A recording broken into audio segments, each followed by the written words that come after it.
محمدا رسول الله. Baik, dalam rangka kita memenuhi amal soleh, kita menghindarkan maksiat, kita akan lanjutkan ta'lim kita. Mudah-mudahan ta'lim hari ini juga dinilai sebagai jihad fi sabilillah oleh Allah Subhanahu wa taala. Dan itu jelas ketentuannya di Quran surah ke-9 ayat 122, Quran surah ke-58 ayat 11, kemudian dikuatkan oleh hadis Nabi di riwayat Al-Imam An-Nasa'i nomor hadis 233 yang menyebutkan tentang keutamaan bertaklim, berta'allum yang nilainya sama dengan orang jihad yang mempermudah mengantarkan ke surga. Man salaka tariqan yaltamisu fihi ilma sahhalallahu lahu tariqan ilal jannah. Siapa yang menyiapkan dirinya menempuh perjalanan kemudian dia tujukan untuk belajar, maka setiap langkahnya Allah akan jamin memudahkan dan meringankan langkah dia ke surga insyaallah. Baik, kita masuk bahasan kita. Bismillahirrahmanirrahim. Kembali ke bahasan kajian kitab Sahih Al-Bukhari karya Al-Imam Al-Bukhari atau Muhammad bin Ismail bin Ibrahim bin Al-Mughirah bin Al-Bardizbah Al-Ju'fi Al-Bukhari Al-Khurasani Al-Uzbekistani. Baik, bab yang telah kita sampaikan di pertemuan lalu dari 97 pembahasan tentang kurikulum kehidupan, kita telah mulai antarkan dengan muqaddimah Kitabul Iman, kitab pembahasan tentang iman yang berisi petunjuk bagaimana meningkatkan iman kita sekaligus menjaganya agar tidak turun sesuai dengan persoalan kehidupan yang kita jalani. Sering ada pertanyaan, Ustaz, iman saya sering kali naik turun. Kalau sedang naik semangat ibadah, kalau sedang turun malas beribadah. Bagaimana cara saya naikkan dan saya jaga supaya tidak turun? Maka Imam Al-Bukhari telah mengumpulkan rumus dari Nabi, dimasukkan dalam kitabnya, ditempatkan dalam urutan yang kedua, diberi nama Kitabul Iman. Kita teruskan pembahasan yang lalu, dan hari ini saya spesial akan buatkan bagan di papan tulis tentang rumusan dari hadis-hadis yang kita pelajari ini seperti apa gambarannya supaya nanti paham, oh ini loh 57 hadis ini maksudnya ke sini.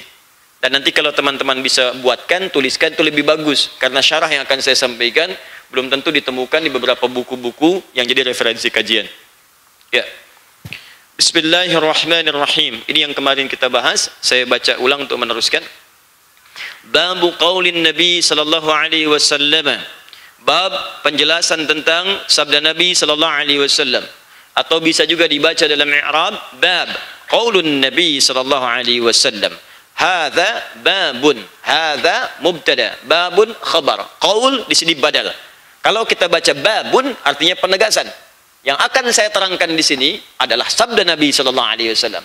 Dan Imam Al-Bukhari menulis kalimat menggunakan dhammah dibandingkan menggunakan kasrah. Beliau tidak katakan babu qauli tapi babun qaulun Nabi sallallahu alaihi wasallam. Seakan-akan beliau ingin katakan bukan babnya yang penting tapi sabda Nabi yang harus kita perhatikan.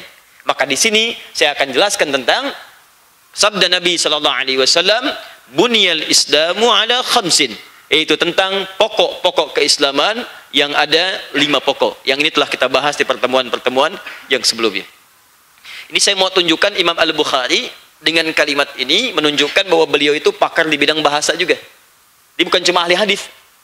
Ya, bahasa Arab pun paham. Jadi kalau saya katakan bahasa Arab paham, bukan bisa berbahasa Arab, ingat. Kalau bisa berbahasa Arab, jangankan manusia. Beo Kelapa Gading, bawa ke Mekah, ajarin bahasa Arab 3 hari, lancar dia. Kosakata kumpul, asal banyak vokab bisa. Assalamualaikum, waalaikumsalam. Kaifa haluk? Alhamdulillah bikhair, alhamdulillah bikhair. Ahmad, aina anta? Paham dia, ngerti. Jadi kalau cuma bisa bicara, jangankan manusia, hewan diajarin yang memungkinkan dia bisa bicara, dia akan bisa. Yang memungkinkan, karena unta sudah ribuan tahun di Arab, tapi nggak bisa bahasa Arab, ya kan? Baik.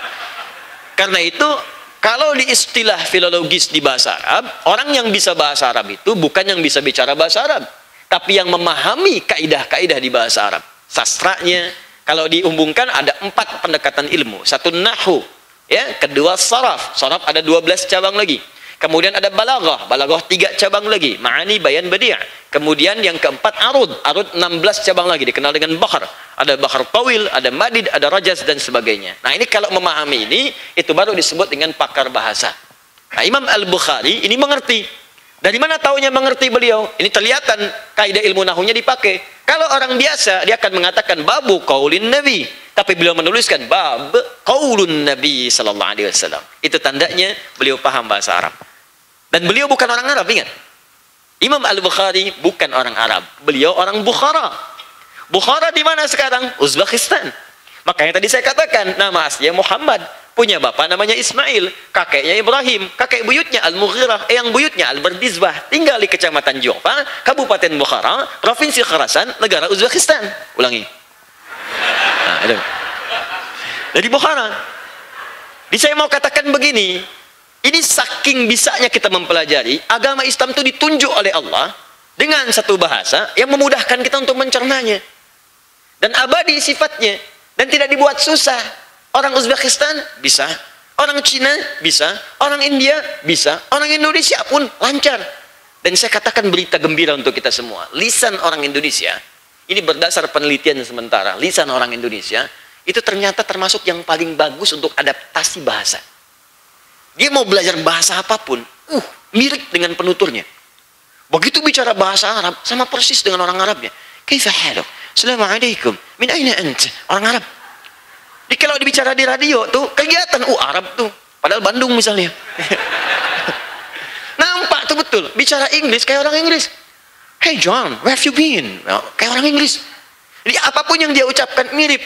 Coba dengarkan orang Cina misalnya bahasa Arab. Cina nih, ya, ketahuan. India nih, ketahuan. Jadi aksennya muncul. Orang Indonesia tidak, itu anugerah yang sangat luar biasa. Jadi saya ingin katakan bahwa saking diberikannya oleh Allah rahmat dalam bahasa ini, dia punya dua keunggulan. Yang pertama, dia punya gramatikal yang bertahan di setiap masa dan tidak berubah. Silahkan cek ya. Itu alif, ba sampai ya, dari zaman Abu Jahal sampai yang sekarang, ya, itu nggak berubah. Silahkan cek. Silahkan cek. Zaman jahiliyah sampai sekarang, itu alif sampai ya nggak berubah. Buktinya bacaan Quran nggak ada yang pernah berubah. Anda pernah dengar nggak? Misalnya ada Quran edisi revisi, ada? Tidak ada. Alif Lam Mim dari dulu sampai sekarang alif Lam Mim. Al-Baqarah. Alif Lam Mim tulisannya sama dengan Alam Nashrah, tapi bacaannya bisa beda. Alif Lam Mim, Alam lain. Dulu nggak ada harakat, tapi nggak ada perubahan. Coba lihat bahasa-bahasa lain, ada penyesuaian. Ejaan yang disempurnakan. U lama, oe, u baru, u. Ye lama, j. Ye baru, ye. Ada penyesuaian. Ini ingin saya sampaikan bahwa, ayo kita jangan merasa kecil bahwa kita itu kalaupun diberikan sholat dengan bahasa Arab, Al-Quran diturunkan bahasa Arab, apa hikmahnya? Supaya mukjizatnya bertahan di setiap masa. Dan tidak ada kekurangan kemudian untuk menggali keistimewaan-keistimewaannya. Bismillahirrahmanirrahim. Wa huwa qaulun wa fi'lun wa yazidu wa yanqusu. Iman itu tidak cukup sekedar dikatakan. Awas, qaulun, wa-nya ma'iyah, harfu ataf, diikutkan kepada huruf sebelumnya. Jadi kalau ada wawu merangkai dengan kalimat sebelumnya, maka kalimat sebelumnya tidak bisa berdiri sendiri.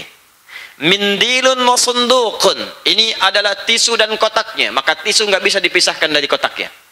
Bersama dia, wawunya ma'iyah, bersama-sama, nempel. Makanya antara tisu dengan kotak nempel tuh, nggak bisa keluar, nggak bisa dipisahkan. Maksudnya menyatu di sini.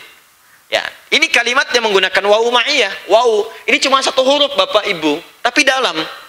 Makanya mohon izin ngaji dengan saya, tolong bersabar. Kalau ada huruf yang penting saya bahas, walaupun sampai 3 pertemuan.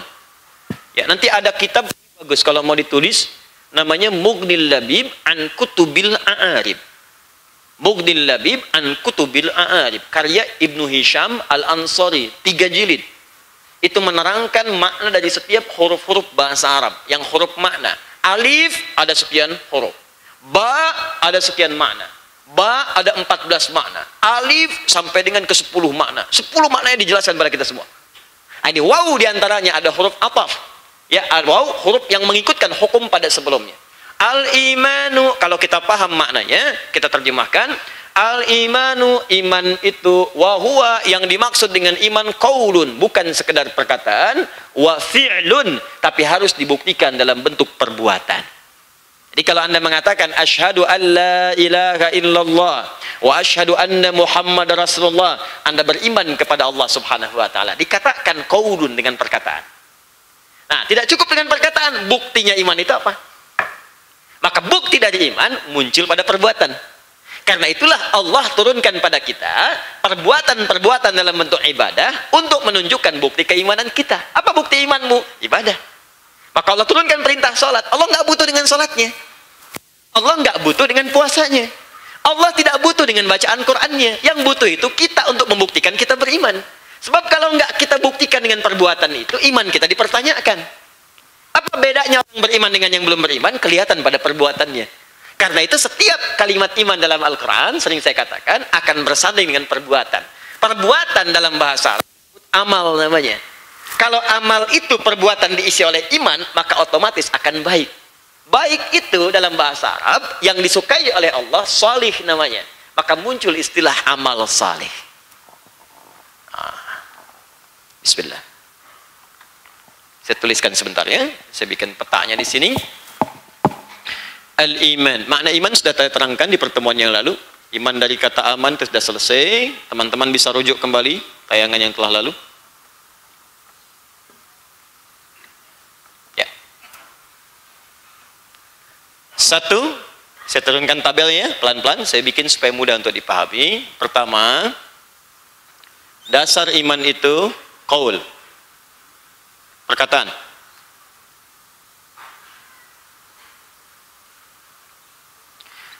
Qaul, perkataan. Wujudnya bentuknya syahadat. Syahadatain. Ya, syahadatain itu satu untuk Allah, kedua menetapkan Rasulullah Muhammad SAW Rasul terakhir. Makanya syahadat kita asyhadu an la ilaha illallah wa asyhadu anna Muhammad Rasulullah. Masih ingat tadi hukum wawu yang saya sampaikan? Ataf ikut pada sebelumnya. Jadi kalau ada yang mengatakan saya yakin Allah Tuhan saya, tapi kalimat selanjutnya nggak diteruskan, wa asyhadu anna Muhammad Rasulullah. Dia nggak yakin bahwa Nabi Muhammad Rasul terakhir, maka syahadatnya tertolak. Nggak sempurna. Maaf ya. Ada syarat ujian masuk perusahaan, mesti nilainya 2. Dua-duanya mesti lulus. Ya, satu soal, kemudian yang kedua satu soal lagi. 2 ini mesti lulus. Kalau dua-duanya nggak lulus, cuman satu saja jawabannya benar, maka dia tidak dianggap lulus. Kalau dua-duanya salah, tidak juga dianggap lulus. Mesti dua-duanya benar. Orang bersyahadat unsurnya 2, makanya disebut syahadatain. 1, menetapkan Allah sebagai Tuhan yang layak disembah dan dipertuhankan, tidak ada Tuhan yang lain. Yang kedua, cara beribadah menyembah kepada Allah ini membuktikan Allah adalah Tuhan, maka mengikuti tuntunan Nabi Muhammad SAW sebagai Rasul terakhir. Paham? Jika ada orang mengakui Allah sebagai Tuhannya, tapi bukan Nabi Muhammad sebagai Rasulnya, maka syahadatnya tertolak. Jelas? Saya mengakui Allah sebagai Tuhan, tapi nabinya Asep, berasal dari Sukabumi misalnya. Nah, bukan. Tidak. Awas hati-hati, karena di Jawa Barat sekarang tiap bulan muncul nabi baru. Betul, saya tidak bercanda. Saya diskusi dengan MUI Jawa Barat, muncul nabi baru hampir tiap bulan. Awas hati-hati ya. Ini termasuk mohon maaf. Saya Tuhannya sama-sama Allah. Saya mengakui Nabi Muhammad adalah Rasul, tapi bukan yang terakhir. Yang terakhir namanya Ahmad misalnya. Hah? Jelas ya? Atau yang terakhir namanya Fulan. Tidak. Sepanjang ada kalimat demikian, maka syahadatnya muncul persoalan di sini. Jelas? Oh, saya tidak mengakui semuanya. Maka jelas itu bukan Muslim. Dia tidak beriman. Saya mengakui Allah adalah Tuhan yang terakhir. Terakhir. Tuhan yang awal. Awal dan akhir. Tiada Tuhan selain Allah. Benar. Awal, akhir. Selesai. Tidak ada Tuhan selain Allah. Dan saya mengakui Nabi Muhammad adalah utusan Allah. Rasul yang terakhir. Benar. Sampai sini. Tapi saya pun mengakui bahwa ada orang maksum selain Nabi di akhir zaman. Tetap. Karena sifat maksum itu hanya melekat kepada Nabi. Jadi kalau Anda mengatakan ada manusia maksum, ini Anda mengatakan ada Nabi baru selain Nabi Muhammad SAW. Jelas? Ini harus paham ya. Ini kaidah dasar. Ulang. Iman bentuknya qaul, perkataan, wujudnya syahadatin. Saking pentingnya kita mengecek keimanan kita, maka setiap hari Allah munculkan kalimat syahadat dalam hidup kita. Paling minimal kita ucapkan 5 kali dalam sehari. Bukankah dalam sholat kita bersyahadat? Syahadu an la ilaha illallah, syahadu anna Muhammad Rasulullah. Subuh, zuhur ucapkan lagi, asar ucapkan lagi, maghrib ucapkan lagi, isya ucapkan lagi. Nah, yang belum tahu itu diperdengarkan 5 kali juga dalam sehari, supaya dia tidak punya alasan di kemudian hari ketika Allah tanya. Saya nggak tahu cara syahadat ya Allah. Saya nggak paham Allah. Saya dengarkan kepada kamu 5 kali dalam sehari. Setiap hari. Saya kasih usia kamu sampai 70 tahun. Dikalikan 5 aja dalam sehari. 365 kali 5 kali 70 tahun. Berapa kali saya perdengarkan? Kalau sekali saya perdengarkan kamu belum paham, wajar. 2 kali, wajar. 365 kali dalam setahun, kalikan 70 kali. Berapa? Saya hitung dulu ya Allah. Nggak usah dihitung. Oh. Bentuknya azan. Allahu Akbar, Allahu Akbar. Kenalkan Allah. Bukankah setelah itu syahadat? Asyhadu an la ilaha illallah. Bukankah setelah itu yang kedua? Asyhadu anna Muhammadar Rasulullah. Jelas ya? Kalau sudah bersyahadat, berarti dia punya kunci iman yang bisa mengantarkan kepada surganya. Tapi ingat, surga itu punya pintu. Ada pintunya. Jadi kalau Anda punya kunci, tapi nggak ada pintunya, buat buka apa itu? Pintu nggak ada, kunci ada, ya mau buka apa? Saya mau ke surga nih, pintu yang mana? Sini nggak cocok, situ nggak cocok. Emang ente mau buka yang mana? Nggak tahu, yang ada kuncinya aja. Karena itu ketika menginginkan surga, mesti ada pintunya. Mesti ada pembuktiannya. Maka diteruskan kata Nabi sallallahu alaihi wasallam, dikutip oleh Imam Al-Bukhari dalam satu kalimat yang ringan, al-imanu qaulun, pertama diikrarkan dengan lisan, yang kedua wa fi'lun wa amalun, dan dibuktikan dengan perbuatan. Pintunya perbuatan.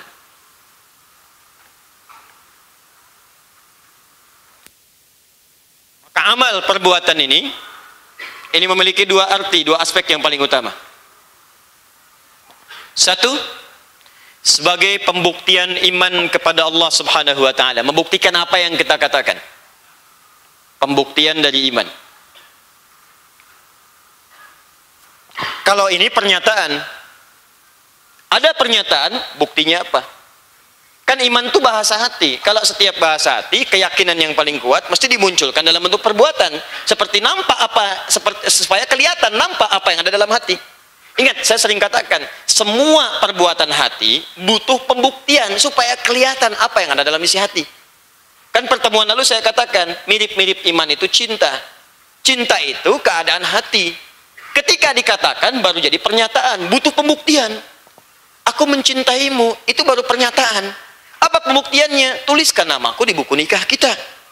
Sehingga kita punya BPKB, buku pernikahan kita berdua. Itu bukti namanya. Catat.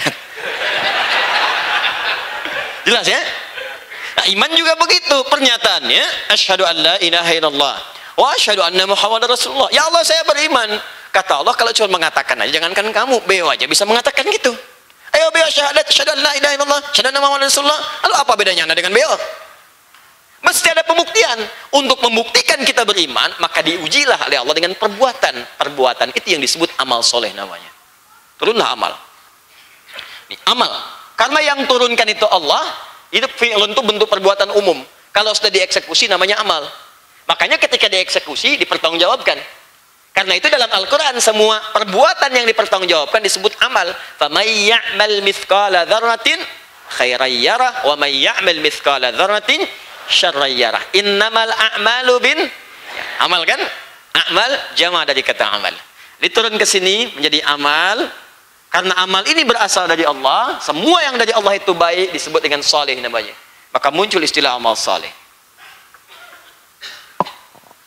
Jadi kalau Allah turunkan amal saleh, wujudnya apa? Banyak. Ada salat nanti, ada puasa, ada infak, ada baca Al-Quran. Itu Allah turunkan, bukan ingin meminta sesuatu kepada kita, karena Allah nggak butuh dengan sujudnya manusia. Semua nggak sujud, nggak akan menurunkan status Allah sebagai Tuhan, tetap Tuhan Rabbul Alamin. Cuman yang butuh kita untuk membuktikan bahwa Allah itu Tuhan. Makanya ketika kita, mohon maaf ya, salat, bukankah ada bacaan syahadat di situ? Ada getaran iman. Bukankah saat baca Al-Quran bertambah keimanan kita, merasa dekat dengan Allah? Disitulah perasaan kita dimunculkan oleh Allah. Jadi kalau ingin merasakan nikmatnya iman, kejar amal soleh. Nih. Sekali lagi ya. Kalau ingin merasakan nikmatnya iman, apakah iman itu masih kita miliki atau tidak, dan nikmat tidak memilikinya, maka kejar amal soleh. Demi Allah saya katakan, semakin banyak amal soleh itu Anda kumpulkan, semakin nikmat Anda merasakan keimanan yang miliki. Nggak percaya silahkan. Mula-mula cuma sholat fardu, itu untuk mengecek aja imannya ada, masih ada. Tapi kalau sudah bisa sholat sunnah, rasa betul kenikmatan iman itu. Ketinggalan semalam, rasanya Anda kehilangan sesuatu. Adzan subuh itu 4.43. Anda bangun jam 4.40, masih 3 menit sebelum adzan. Anda merasa kayaknya ada yang hilang gitu. Saya terlambat ya Allah, terlambat. Padahal dulu waktu belum tahajud, adzan 4.43, Anda bangun tuh jam 6.43. Itu masih nggak, ya, biasa aja gitu. Tapi begitu dapat kalimat itu senang rasanya. Anda kalau biasa baca Quran sekali, sehari 1 halaman, 1 halaman, coba ya biasakan. Dalam sebulan, misalnya tiap hari baca Al-Quran 1 halaman, 1 halaman, setiap hari. Nah nanti hari berikutnya di bulan baru, coba jangan baca dulu. Demi Allah saya katakan, sampai malam hati Anda akan gelisah. Hati Anda pasti. Ada yang belum Anda kerjakan. Ada yang hilang yang sebelumnya Anda dapatkan. Itulah iman Anda. Nikmat. Jelas ya? Ini bagian yang pertama. Jadi kalau Allah turunkan amal soleh, jangan dianggap sebagai beban, tapi itu sebagai pembuktian keimanan kita di hadapan Allah Subhanahu wa taala. Allah minta nuntut kepada kita. Buktinya mana? Mana buktinya? Karena itu buktikan kepada Allah, dan pembuktian paling hebat itu datang di awal waktu. Makanya Nabi sangat senang kalau ada orang sholat di awal waktu. Senang. Kenapa? Ini menunjukkan bahwa imannya itu nantiasa di-upgrade, tinggi statusnya. Tinggi. Coba lihat tuh, mau pernikahan, penghulu datang awal waktu. Anda datang di awal waktu. Calon pengantin, CPW, CPP datang di awal waktu. Saksi di awal waktu. Nikahnya pun bisa di awal waktu. Enak. Semuanya nyaman gitu. Coba Bu, Ibu pilih mana? Diberi uang belanja di awal waktu atau di akhir waktu? Awal. Anda yang di perusahaan gajian kan senang di awal dari dikasih kan? Sampai. Nah, ketika diberikan di awal, mustahil diberi di awal kalau catatan pekerjaan Anda tidak baik. Kalau pekerjaan kita baik, diberikan, bahkan Anda nggak minta pun dipersembahkan. Demikian iman. Yang kedua, ini yang paling penting. Mohon izin. Amal soleh sebagai pembuktian iman, ini juga sebagai pengantar kepada pintu surga. Karena itu dalam Al-Quran dan hadis, pintu-pintu surga seringkali digambarkan dengan amal-amal soleh. Sini. Ada pintu yang dimasuki orang puasa, namanya Ar-Rayyan. Bukankah puasa amal soleh? Ya kan? Baik, ada pintu tahajud. Bukankah tahajud amal soleh?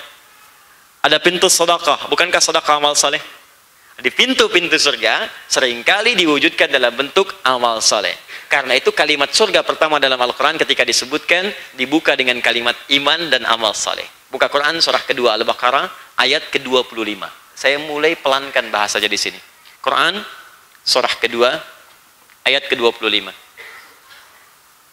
Paling kanan sebelah atas di pojok. Wa basyiril ladzina amanu wa 'amilus shalihat anna lahum jannatin tajri min tahtihal. Berikan kabar gembira pada orang beriman yang dia bisa membuktikan imannya dengan amal soleh.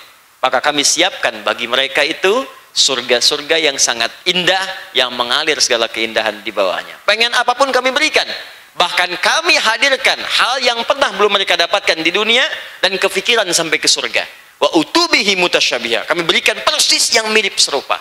Keluar dari sini, mau masuk ke Masjid Nurul Bahri, melihat ada orang yang jualan susu murni. Begitu mau dibeli, belum kesampaian karena puasa. Keluar dari masjid, sudah habis. Maghrib, ingat, begitu buka meninggal. Wah, masuk surga, begitu masuk pertama kali kepikiran, susu murni, kelapa gading jauh. Sling! Wa utubihi mutasyabiha. Diberikan yang serupa dan tidak pernah beda. Ya Allah, pedagangnya mana? Celing! Samping. Karena itu, ini belum selesai. Maksud saya begini, secara psikologis, kalau mengerjakan amal soleh ingin mudah, yang dibayangkan jangan beban dan kewajiban, yang dibayangkan pintu surganya. Surga. Jadi kalau ada panggilan begini nih, gini, misal, bentar lagi nih, 1 jam ke depan, lebih sedikit, akan ada panggilan. Allahu Akbar, Allahu Akbar. Ya Allah, pintu surga. Ada kotak lewat tuh, lewat, geser. Ya Allah, pintu surga. Makanya dikotakin, waktu ditulis pintu surga. Isi baru geser gitu. Jelas, bukan mobil-mobilan tuh, geser kan? baik. Jadi kalau kita bayangannya begitu, menyikapi amal itu enak. Bahkan kalau perlu tambah. Baru selesai kita salat zuhur, ada sunnah nggak? Ada, saya kejar. Saking pengen cepatnya buka pintu itu. Baru baca 5 ayat, ya Allah, takut pintunya belum stabil. Ya, tambah lagi 10 ayat, 20 ayat, 30 ayat. Kita kumpulkan bareng-bareng. Jadi kalau kita melihat seperti itu amal soleh itu akan dinikmati. Dan iman itu rasanya enak. Itu yang disebut dengan halawatul iman. Nanti kita akan lihat halawatul iman. Tanda nikmatnya iman. Tapi kalau cuma jadi beban dan nggak paham konsep ini, nggak kelihatan, apalagi yang paling aneh, yakin meninggal tapi nggak punya persiapan, itu orang aneh itu. Demi Allah saya katakan aneh, aneh dan aneh. Ajaibnya pengen masuk surga, ya pengen masuk pintu-pintunya, tapi bekalnya nggak dibawa, kan aneh. Jadi kalau kita sadar dengan apa yang akan kita kerjakan sekarang, jadi mohon maaf ya, coba sekarang semua amalan bayangkan itu peluang kita untuk ke surga, itu poinnya, itu kuncinya, dan itu pintunya. Jelas sampai sini? Alhamdulillah. Teruskan. Saya hilangkan sebentar supaya saya bisa bikin bagan ke sini ya. Nah. Jangan, supaya saya teruskan ya. Supaya saya teruskan, nanti kalau dibalik iman jadi nami ya. Bismillah. Jadi saya ulangi sekali lagi. Maaf ya, maaf, izin sekali lagi. Kalau ada Anda sedang bekerja, tiba-tiba ada panggilan dari pintu surga. Allah sampaikan, Allahu Akbar, Allahu Akbar. Ingat, ini ada amal saleh. Ini pembuka saya. Kalau Anda masih ingin nunda, tenang aja lah. Sebentar lagi kan masih panjang. Ingat bagaimana kalau wafat. Anda tinggalkan dunia itu. Dunia itu kalau bukan meninggalkan Anda duluan, maka kita yang meninggalkan dunia duluan. Kalau bukan kita yang tinggalkan, dunia yang tinggalkan kita duluan. Ya. Teruskan. Sambungkan. Tapi dalam rangka memaksimalkan iman itu, membuktikan pernyataan kita iman dengan perbuatan itu, kata Nabi, kadang-kadang tidak stabil. Banyak faktornya.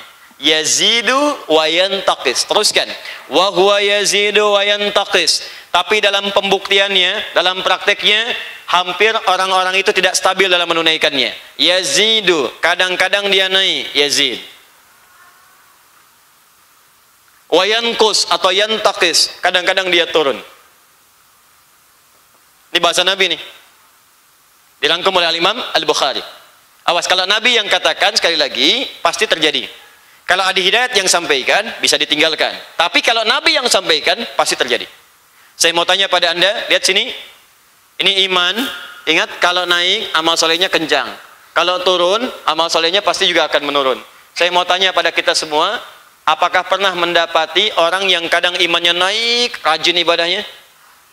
Ada. Apakah pernah mendapati orang yang kadang kelihatan malas ke masjid? Tahajud gak mau bangun. Pernah dapati itu? Bukan cuma iya, mungkin kita. Mungkin kita pelakunya gitu. Ya. Subuh udah naik, kalau naikin ke masjid berjamaah, kenapa zuhurnya jadi sendirian? Itu sederhana loh Pak, Bu. Zuhurnya jamaah di masjid lagi. Kenapa kemudian asarnya kita turunkan levelnya? Sudah nggak berjamaah, sholatnya sendirian, nggak di masjid lagi. Coba berapa tuh turunnya? 1 berjamaah, lebih baik daripada sendirian. Yang kedua, jamaahnya di masjid. Zuhur naik kepada asar, kita turunkan. Sudah nggak berjamaah, nggak di masjid juga, 2 level turun. Sendirian, nggak ada jamaah, masih di masjid, bagus, terlambat namanya. Tapi nggak apa-apa, masih di masjid. Berjamaah, nggak di masjid, turun dikit, nggak di masjid, tapi masih berjamaah. Tapi ada yang menurunkan total, sudah nggak di masjid, nggak berjamaah, turun total. Yazid wa yanqus, masih sholat, alhamdulillah. Ada yang nggak berjamaah, nggak di masjid, nggak sendirian, nggak sholat. Dan paling hebat, ngaku beriman. Itu paling dahsyat. Ya, ya betul. Cita-cita surga Firdaus deh. Itu yang paling repot. Yazid kadang naik. Dah, saya bikin bagan. Lihat sini. Yanqus kadang turun. Naik ke atas. Nah, perhatikan petanya. Perhatikan petanya, kata Imam Al-Bukhari, di bab ini saya akan bahas bagaimana cara menyatakan iman yang baik. Apakah sekedar dikatakan di lisan, syahadu an la ilaha illallah, syahadu anna Muhammadar Rasulullah, cuma di lisan? Tapi mohon izin ya, maaf, yang akan dibahas di sini bagaimana cara mengungkapkan itu di lisan sehingga sampai ke dalam hati. Ada orang yang mengucapkan di lisan tapi nggak sampai ke hatinya. Apa bedanya Ustaz? Kalau iman diucapkan dari lisan sampai ke hati, maka hati akan mendorong seluruh perangkat tubuh untuk beramal soleh. Maka akan merambat. Misal, kita ucapkan iman sampai ke hati. Hati perintahkan ke mata, maka mata hanya akan melihat yang baik-baik. Karena itu ayat mata dalam Al-Quran dibuka dengan kalimat iman. Itu laki-laki Quran surah 24 ayat 30, untuk perempuan ayat 31. Qul lil mu'minina yaghuddu min absarihim. Katakan pada pria-pria beriman, jaga pandangan. Jadi imannya menjaga pandangan dia dari hal yang buruk. Kalau masih ada iman, akan diarahkan, ini, lihat yang ini, yang itu jangan. Lihat yang ini nggak boleh. Wa qul lil mu'minati yaghuddna min absarihinna. Katakan pada perempuan yang merasa punya iman, ini yang dilihat, ini nggak boleh. Lisan, coba dibuka dengan iman juga. Quran surah 49 ayat 11. Ya ayyuhalladzina amanu la yaskhar qaumin qaum.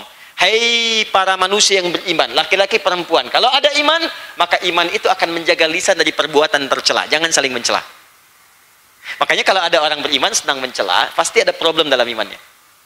Ya ayyuhalladzina amanu la yaghtab ba'dukum ba'dha. Hai orang-orang beriman, jangan gosip. Makanya kalau ada orang beriman masih gosip atau bahkan bikin acara gosip, itu artinya imannya bermasalah. Ada persoalan. Paham ya?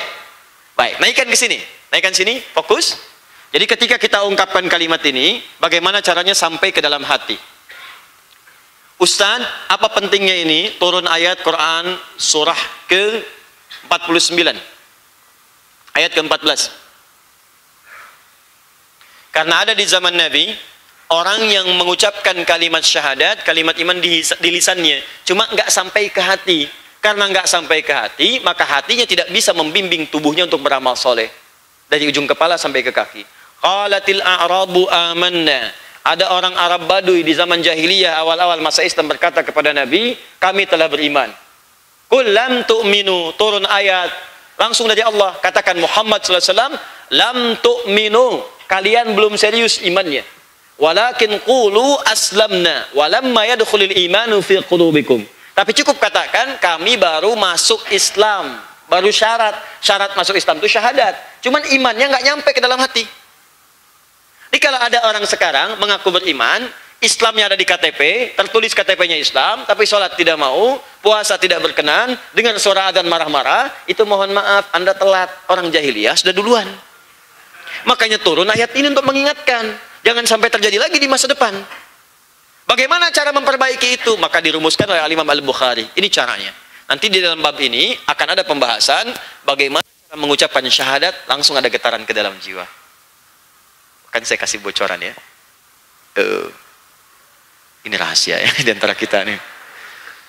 Sahabat Abu Bakar itu, kalau Nabi nggak usah dibahas karena levelnya terlampau tinggi. Saya ingin contohkan sesuatu yang kita tidak bisa mengelak gitu. Ya, alhamdulillah.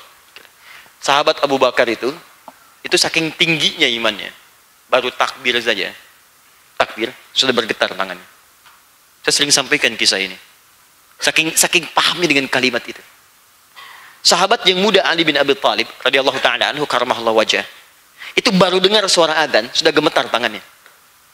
Ketika ditanya kenapa Anda sampai begitu? Apa jawab sahabat Abu Bakar? Jawab sahabat Ali radhiyallahu taala anhu, kata Abu Bakar, perhatikan kalimatnya. Saya khawatir ketika lisan mengucapkan Allahu Akbar, tapi hati ini pernah merasa besar dalam kehidupan. Jadi nggak sama antara lisan dengan hati. Lisannya Allahu Akbar, tapi mohon maaf, perasaan mengatakan saya ini merasa besar dibanding yang lain. Lebih unggul dibanding teman-teman yang lain. Lebih hebat dibandingkan kawan di kantor. Lebih luar biasa dibanding pasangan. Lebih dahsyat, lebih punya segalanya dibanding yang lain. Takut lisan mengucapkan Allahu Akbar, hatinya lain. Coba Anda bayangkan. Ali bin Abi Thalib ketika mendengar kalimat itu, kata Ali apa jawabannya? Saya khawatir diturunkan satu kalimat ini yang kalau gunung mendengarnya, saking tak kuatnya, takut kalau salah menerimanya, hancur dia itu. Hancur dengan mendengar itu. Saya yang zalim ini masih sanggup menerima dan berketetapan kepada Allah untuk beramal soleh. Nanti kita akan bahas ini. Dua, bagaimana beramal yang benar yang bisa membuktikan benarnya iman. Karena ada orang yang lisannya semangat beriman, ibadahnya juga semangat, cuman sayang cara ibadahnya salah. Karena ibadahnya keliru, ini menunjukkan pula imannya belum sempurna. Ya, saya ambil contoh begini misalnya. Perkataannya kuat, saya muslim, saya bersyahadat, besok sholat siap. Subuh datang dari jam 3, udah siap-siap nunggu. Tapi begitu sholat 3 rakaat. Misalnya, nah ini juga nanti kita perbaiki. Termasuk amal apa saja yang kelihatannya soleh tapi bisa merusak iman. Haji amal soleh, tapi ada perbuatan haji yang disebut oleh Al-Quran langsung bisa menggugurkan keadaan hajinya. Infak amal soleh, betul. Tapi ada perbuatan saat infak yang bisa menggugurkan pahala infaknya. Ada. Awas hati-hati, sholat amal soleh, tapi ada perbuatan yang menyertai sholat bisa menggugurkan bahkan mencelakai orang sholatnya. Ada. Nanti semua ayat Quran itu, semua ayat Quran. Ria saat haji, berselisih saat haji, berkata-kata kotor. Makanya ketika turun ayat haji, Quran surah kedua ayat 197, ada kalimat larangan. Fala rafatha wala fusuqa wala jidala fil hajj. Kalau haji jangan saling berkata kotor, jangan ribut, jangan mencela, jangan menyimpang. Apa artinya? Artinya saat suasana haji itu ada keadaan-keadaan yang mendorong seseorang berkata-kata kasar, mencela, menyimpang, bahkan berkata kotor. Jelas? Kembalikan. Terus yazidu, bagaimana iman bisa naik? Nanti kita turunkan rumusnya. Bagaimana iman bisa naik? Yang terakhir, wayankus, iman turun. Kenapa iman bisa turun dan bagaimana cara menjaganya supaya tidak turun? 4 pembahasan ini, qaul, fi'lun, yazid, yankus, akan dirangkum oleh 57 hadis yang akan kita bahas. Jadi pembahasan ini berisi 57 hadis, pembahasannya akan berada di seputar 4 poin ini. Ada berapa hadis? 57. Jelas sampai sini? Jadi saya kasih petanya dulu supaya kita paham. Sampai nanti 57 ini dibahas, kita akan belajar tentang 4 poin ini. Kalau ini didapatkan, sudah kita pelajari dengan baik. Kemudian setiap belajar 1 poin, kita amalkan. 1 poin, kita amalkan. Apa yang dapat kita hasilkan dari itu semua? Apa yang Allah berikan pada kita? Jangan tunggu sampai 57. Belum tentu selesai. Ya, belum tentu selesai. Ini akhir tahun ini aja belum tentu selesai ini semua. Kita ketemu cuma sebulan sekali. Yang dibahas setiap sebulan 1 hadis, itu pun kadang belum tuntas. Baru judul. Kan udah selesai. Tadi bahas apa? Hadis Al-Bukhari. Pembahasannya apa? Muqaddimah. Ya, belum selesai. Nah, tapi poinnya adalah amalkan dulu. Ketika ini diamalkan, kita akan dapat sesuatu. Makanya teruskan. Kalimat Imam Al-Bukhari-nya saya bacakan. Bismillah.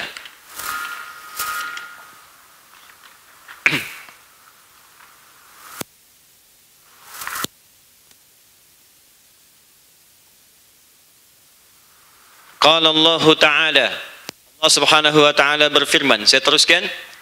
Maksud Al-Imam Al-Bukhari, iman itu perkataan, perbuatan, bisa naik, bisa turun. Kita akan bahas dalam uraian hadis-hadis Nabi dalam kitab saya berikut ini. Jika Anda mampu mengamalkan ini semua dengan baik, maka perhatikan jaminan dari Allah Subhanahu wa Ta'ala. Ini jaminan dari Allah. Apa yang Allah berikan? Liyazdadu imanan ma'a imanihim. Quran surah Al-Fatah, Quran surah ke-48 ayat yang keempat. Liyazdadu imanan ma'a imanihim. Maka kata Allah Subhanahu wa Ta'ala, liyazdadu. Orang-orang yang mampu menerapkan ini semua, maka mereka akan mendapatkan tambahan imanan ma'a imanihim. Iman mereka akan dikuatkan oleh Allah, mendapat penambahan iman dari kekuatan iman yang sebelumnya. Jadi kalau kita belajar bab ini, kemudian setiap pembahasan kita amalkan, kata Imam Al-Bukhari, hal pertama yang akan kita dapatkan dari Allah adalah penguatan iman kita. Iman semakin kuat. Nah, kalau iman semakin kuat, apa yang kita dapatkan? Teruskan lagi ayatnya. Maka kemudian teruskan Quran surah Al-Fatah masih di ayat yang sama, ayat yang keempat. Wazidnahum huda. Maka kami akan tambahkan kepada mereka tambahan hudan, hidayah. Yang pertemuan lalu saya dapatkan, saya uraikan. Atau dikuatkan di Quran surah Maryam ayat ke-76. Ya. Wa yazidullahu alladhina ihtadau huda. Dan orang-orang yang beriman itu, kalau sudah kami kuatkan imannya, maka kami akan tambahkan kepada mereka tambahan-tambahan hudan. Tabelnya teruskan lagi ke atas. Ya, saya jadikan imannya ke pinggir kanan supaya lebih mudah untuk kita lihat. Saya hapus. Ini iman, al-iman. Ini ke bawah. Lihat fokus. Iman, qaul, fi'lun, 1, 2, 3, yazid, naik. 4 turun, yankus. Kalau kita kerjakan pembahasan ini dengan baik, kita ucapkan sampai ke hati, dari hati turun jadi amalan, dari amalan kemudian naikkan ke kita, naik imannya, ya. Dengan naik ini kita jaga supaya tidak turun. Kalau sudah ini kita kerjakan dengan baik, maka hal yang pertama Allah sampaikan dalam Al-Quran, tadi Quran surah ke-48 ayat yang keempat, orang yang sering beramal soleh, menjaga imannya, maka kami akan tambahkan kekuatan iman mereka. Imannya semakin kuat. Iman semakin kuat. Kalau iman semakin kuat, apa yang terjadi pada diri kita? Apalagi yang Allah berikan kepada kita? Maka turun lagi ayat yang selanjutnya, perhatikan kalimatnya, wazidnahum huda. Maka kami akan tambahkan kepada mereka hudan. Saya pernah sampaikan di pertemuan lalu, hudan jamak dari kata hidayah. Hidayah itu bisa berarti solusi dari masalah yang sedang dihadapi. Jalan paling mudah untuk mendapati sesuatu, jalan termudah. Makanya ketika kita katakan tunjukkan jalan yang lurus, ihdinas siratal mustaqim, karena lurus cenderung mudah dibandingkan dengan yang berkelok. Ya, solusi dari semua persoalan, jalan termudah, langkah untuk meraih kesuksesan, hidayah. Langkah untuk meraih kebahagiaan, hidayah. Kalau kita gabungkan hidayah, hidayah, jamak, maka jamak dari kata hidayah namanya hudan. Nah, orang-orang yang cenderung meningkatkan imannya, mengerjakan amal soleh untuk meningkatkan imannya, semakin kuat imannya, semakin Allah permudah untuk mendapatkan hudan. Jadi kalau ada masalah, cepat selesai, karena solusinya Allah turunkan. Saya ulang ya. Orang kalau semakin kuat imannya, jangankan masalah kecil, masalah besar pun gak akan pengaruh bagi dirinya. Saking dekatnya dengan Allah. Gak mungkin Allah turunkan ini pada saya kalau saya gak sanggup. Dia sadar, walaupun ayatnya gak hafal, tapi iman dia memberitahu, kamu sanggup. Walaupun dia bukan penghafal. Kalau dia penghafal, langsung turun ayatnya, la yukallifullahu nafsan. Gak mungkin Allah uji kamu kalau kamu gak sanggup. Kamu yang sanggup, bukan orang lain. Semakin kuat, semakin tinggi lagi, langsung turun lagi, pasti akan selesai. Semua masalah pasti akan tuntas. Kalau dia penghafal, ayatnya muncul, inna ma'al usri yusra. Setiap ada kesulitan, pasti ada kemudahan. Kalau bahasa psikologinya, pasti selesai nih. Pasti selesai, nggak ada masalah yang nggak selesai. Muncul. Itulah sebabnya kita diminta sholat, teman-teman. Itu sebabnya kita diminta baca Al-Quran. Makanya korelasi amal soleh itu dengan solusi, itu tinggi sekali. Tinggi. Minimal kalaupun belum ada solusi, ketenangan itu tiba. Coba deh kalau nggak percaya Bu, sering saya katakan, kalau ibu punya masalah, alih bikin status yang tidak jelas, mendingan baca Quran. Baca Quran tuh jelas. Jelas tenangnya. Wudu, buka mushaf, menghadap kiblat. Itu baru dibuka, hati itu tentram, dibacakan, mengalir. Kalau sudah mengalir, sebagian beban itu sudah keluar. Dan curhatnya kepada Tuhan, kepada Allah gitu. Innama ashku bathni wa huzni. Allah. Kata Nabi Ya'qub alaihissalam, curhat terbaik itu sama Allah. Kalau saya ada masalah, Allah teman saya yang terbaik untuk mengadukan persoalan saya. Ada curhat di media sosial yang akan nyambung. Kamu tidak seperti yang aku duga, tulis. Tungguin jawaban. Aduh, kasihan saya nulis subuh nunggu apa maghrib belum ada komen. Lihat lagi. Like dong, aminkan. Aduh, hidupnya penuh dengan kegelisahan.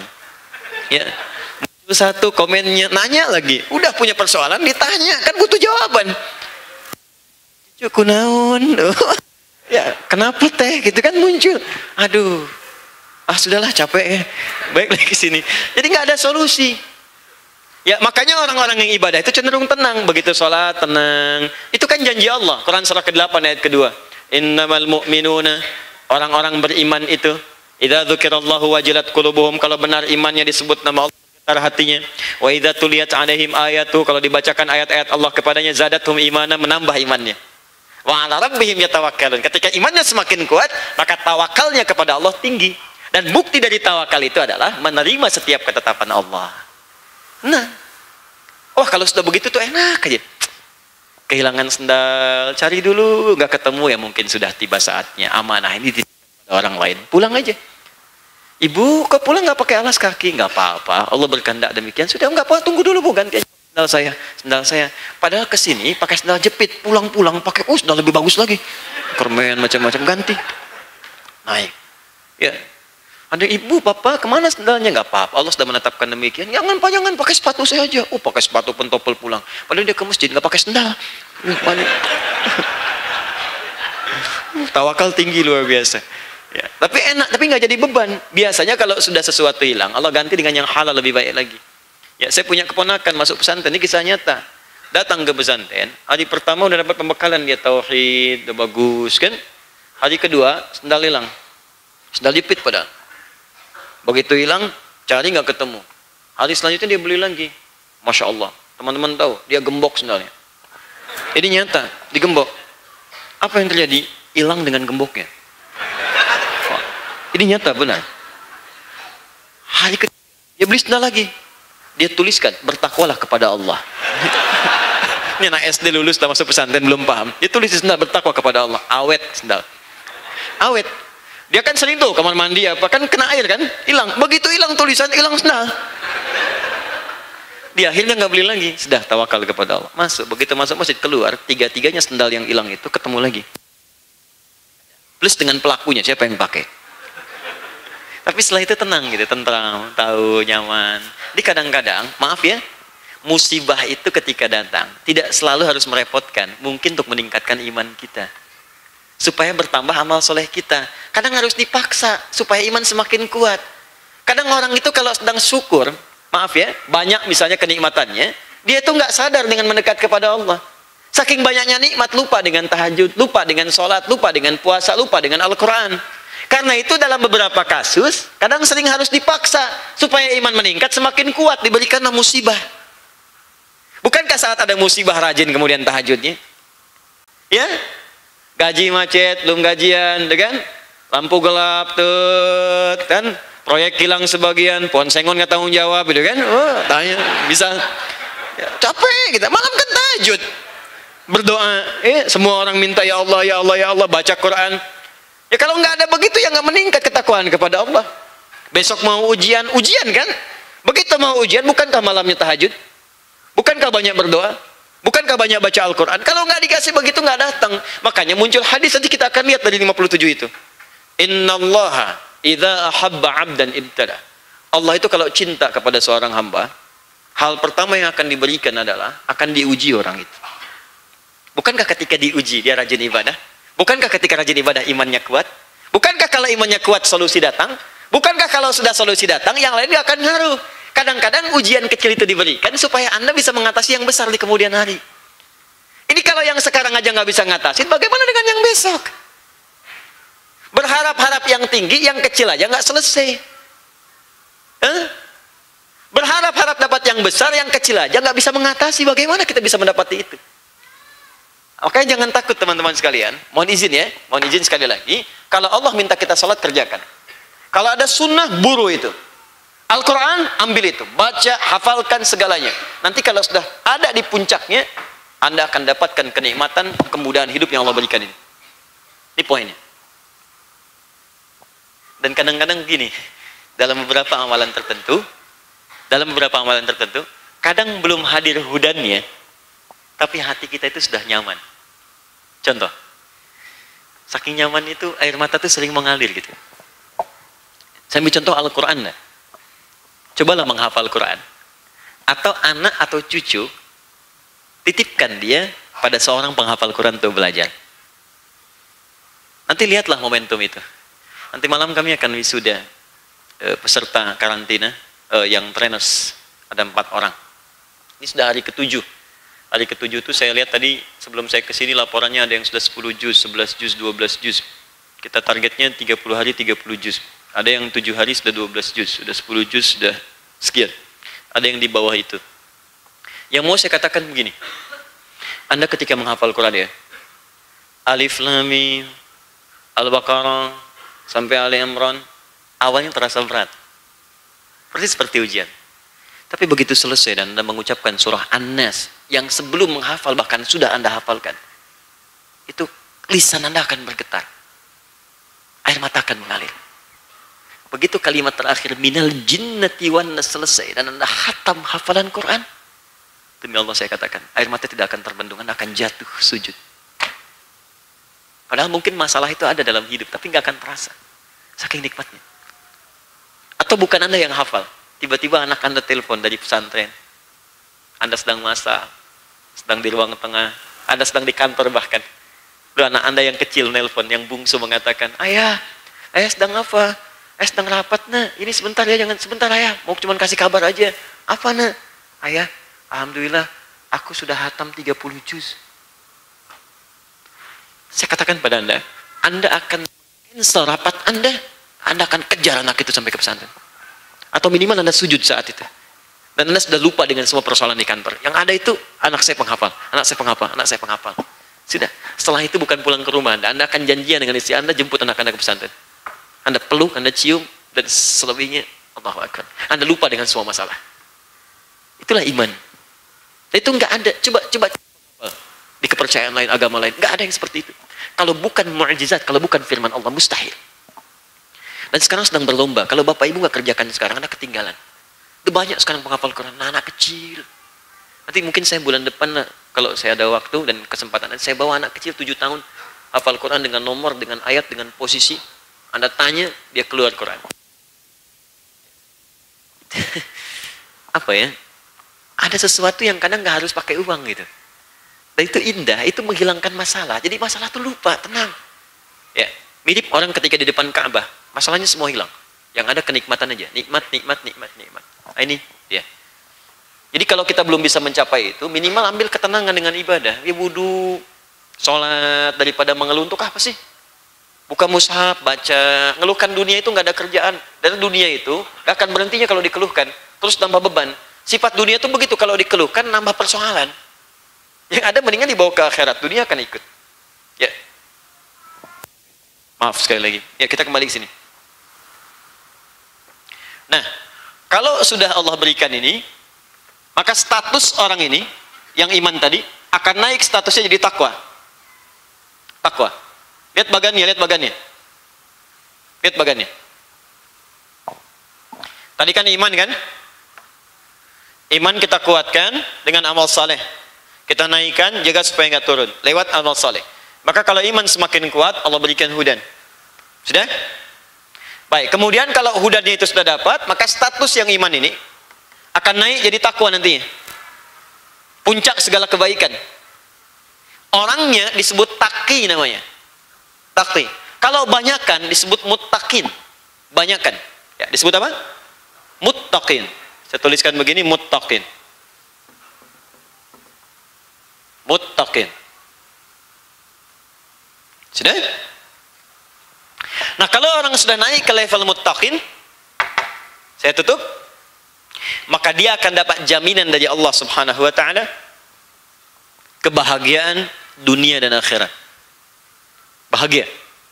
Jadi kalau bekerja, apapun level pekerjaannya, mau dia pengusaha, dia pejabat, dia pedagang, pokoknya sukses dan bahagia. Kadang-kadang ukurannya bisa relatif. Bagi sementara orang, direktur itu yang paling hebat. Tapi bagi orang-orang tertentu, level manager sudah bahagia. Bagi sementara orang, kedudukan paling tinggi itu yang paling tinggi lah dicapai manusia.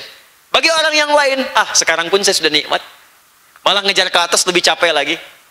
Ada kalangan tertentu ketika Anda tanya, Pak kenapa nggak promosi? Sudahlah, ini aja udah nikmat. Saya khawatir malah ketika naik lagi jadi kufur nikmat saya. Ada yang begitu. Ya, ini. Kalau sudah begini, maka apa yang terjadi? Allah berikan kenyamanan dan kesuksesan dalam setiap aktivitas hidupnya. Nyaman dan sukses, dalam bahasa Al-Quran disebut aflah namanya. Aflah. Orangnya disebut muflih. Aflah. Orangnya disebut muflih. Jamaknya disebut muflihun. Muflihun. Saya ulang. Asalnya iman. Orangnya disebut mukmin. Kalau banyakkan disebut mu'minun. Sudah? Semakin kuat dapat hudan. Hudan dapat, kualitas iman naik jadi takwa. Orangnya muttaqin. Kalau semakin kuat muttaqin, maka diberikan kebahagiaan puncak tertinggi dan nyaman beraktivitas, disebut aflah. Orangnya disebut muflihun. Sekarang perhatikan keindahan rangkaian ayat Al-Quran. Ketika Anda menjadi mukminun, maka target terbesarnya muflihun. Lihat, di sini iman, orangnya apa tadi? Mukmin. Jamaknya mukminun. Target terbesarnya, puncaknya muflihun. Lihat, mukminun dapat hudan, jadi muttaqin, muttaqun, kemudian targetnya muflihun. Sekarang perhatikan, buka Quran surah ke-23 ayat pertama. Di situ kata aflah disatukan kemudian dengan kata mukminun. Qad aflahal mukminun. Jaminan Allah yang pertama. Mukminun, orang yang punya iman. Aflah, bahagia dan sukses. Maka jaminan Allah yang pertama, orang yang beriman, benar imannya kata Allah, saya akan jamin dia akan meraih, menggenggam kesuksesan dan kebahagiaan dalam hidupnya. Lalu diturunkan di pembuka Quran surah kedua Al-Baqarah. Perhatikan ketika Allah mengatakan alif lam mim, ayat 2-nya apa? Dzalikal kitabul la, isi Quran jangan diragukan kandungannya. Saya akan terangkan, saya akan berikan petunjuk. Perhatikan, setelah itu menyebutkan apa? Hudan, muncul hudan. Lil muttaqin. Saya akan berikan hudan, kata Allah, kepada orang-orang yang takwa. Perhatikan, bukankah untuk mencapai takwa ini perlu iman sebelumnya? Maka ayat 3-nya, alladzina yu'minuna bil ghaib, iman. Bukankah iman kepada Allah butuh pembuktian? Apa buktinya? Amal soleh kan? Bukankah amal soleh tadi kita sebutkan, bahas rinciannya? Salat amal soleh, infak amal soleh, baca Quran amal soleh, dan teruskan ayatnya, alladzina yu'minuna bil ghaib wa yuqimunas shalah, amal soleh, wa mimma razaqnahum yunfiqun, walladzina yu'minuna bima Al-Quran, wa bil akhirati hum yuqinun.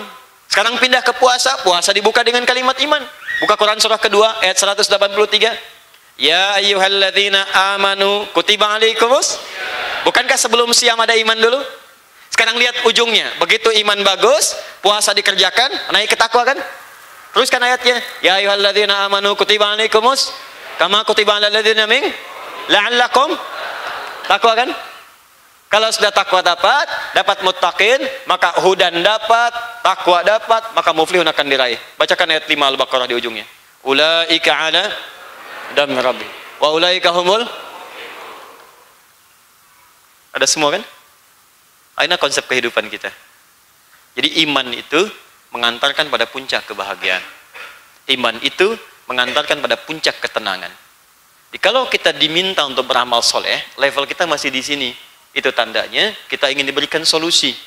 Gini petanya. Kalau kita diminta beramal soleh, kita diajak sukses. Makanya orang-orang dulu ketika akan sukses, mereka senang ketika dipanggil sholat, karena bisa sujud minta dalam sholat. Orang-orang dulu ketika punya masalah, banyak orang tahajud malamnya. Bahkan banyak orang mengejar sholat seketika, datang ke masjid, sholat 2 rakaat, minta solusi. Karena ayatnya ada. Buka Quran surah kedua, ayat ke-45. Wasta'inu bisabri wassalah. Kalau punya masalah, terima dengan sabar, kerjakan sholat. Tapi yang paling menarik, kalau ada yang belum yakin, imannya disebut oleh Allah. Buka Quran surah kedua, ayat 153. Paling kanan sebelah bawah. Quran surah 2, ayat 153. Ya ayyuhalladzina amanu, imannya dulu. Ista'inu bisabri wassalah. Ya ayyuhalladzina amanu ista'inu bisabri wassalah. Imannya disebutkan, diminta sholat. Di ketika kita minta sholat, ya kata Allah sholat, kita sholat kemudian apa tujuan utamanya? Ista'inu, supaya minta solusi. Nih, udah. Makanya saat sholat kita katakan iyyaka na'budu wa iyyaka nasta'in. Dalam duduk di antara 2 sujud, duduk di antara 2 sujud, bukankah kita mengatakan Rabbighfirli warhamni wajburni warzuqni, minta macam-macam. Warzuqni minta rizki, warfa'ni minta diangkat derajat, wajburni lindungi dari orang iseng, ya, orang-orang mengganggu dan sebagainya. Ini teman-teman buktinya. Jadi kalau kita nggak paham konsep ini, diminta sholat malas, adzan mengeluh. Baru tadi adzan, sekarang udah adzan lagi. Gimana tuh? Susah, ya kan? Jadi kalau nggak paham ini susah gitu. Tapi kalau kita mengerti ini, bahkan kita bisa mengkreasi diri kita sendiri untuk beraktivitas, bikin usaha yang tidak mengganggu sholat kita, karena sadar rezeki itu Allah. Sekarang kita berusaha tapi melawan Allah, yang gimana bisa dapat rezekinya, John? Gimana kita bisa dapatkan? Yang ngasih rezeki Allah. Terus kita bekerja supaya dapat rezeki dari Allah. Tapi yang kita kerjakan bertentangan dengan Allah. Ya gimana bisa dapat? Ya kita bisa kebayang nggak? Tapi memang saking sayangnya Allah pada hambanya, dikasih juga supaya dia sadar untuk balik lagi. Cuman nggak ngerti juga. Allah tuh rahmannya tak terlukiskan gitu. Susah dibayangkannya. Yang ingkar masih diberi, apalagi yang syukur gitu. Ingkar itu diberi supaya ingat, nih saya kasih ya, supaya kamu sadar. Ini saya beri waktu hidup ya, supaya tobat. Kebayang ya? Nah, jadi ini yang konsep yang kita bawakan, supaya kita bisa mendapatkan pencerahan. Jadi besok-besok, kalau kita mendapatkan panggilan azan itu, jangan berkeluh kesah lagi. Karena ini solusi. Tinggal kita respon. Besok-besok, kalau ada panggilan puasa lagi, cepat respon. Karena di sini ada konsep yang kita dapatkan. Tolong catat ini dengan baik, karena ini sebuah table intisari dari perjalanan kehidupan dan kekuatan iman kita kepada Allah Subhanahu wa Ta'ala. Detailnya ada di sini, nanti 57 kita bahas. Ya, ini belum selesai nih, ini baru pengantar. Ya. Ya. Satu hadis aja belum kita bahas ini baru pengantar. Ini baru pengantar. Ini saya bikin table supaya mudah kalau saya jelaskan. Ini bisa 3 episode lagi. Ya, ini table supaya saya mudahkan. Yuk saya bacakan nih terakhir supaya lengkap dulu 1 halaman. Ya, kalau 1 halaman kan lumayan deh. Belajar apa sama Ustaz tadi? 1 halaman kan enak kan? Baik, kalau sudah begini. Apa kesimpulan terakhir kata Imam Al-Bukhari? Setelah ini kita ambil 15 menit barangkali untuk tanya jawab. Kalau sudah ini didapatkan, orang kalau sudah statusnya muflihun, ini belum selesai. Mukminun sudah dapat hudan, jadi muttaqin atau muttaqun, naik level jadi muflihun. Kalau sudah muflihun, bagaimana perasaan hatinya? Bagaimana perasaan hatinya? Jangan mengarang ya, jangan mengarang. Kita baca ya. Mengarang itu hanya ada di bahasa Indonesia. Kita baca ya.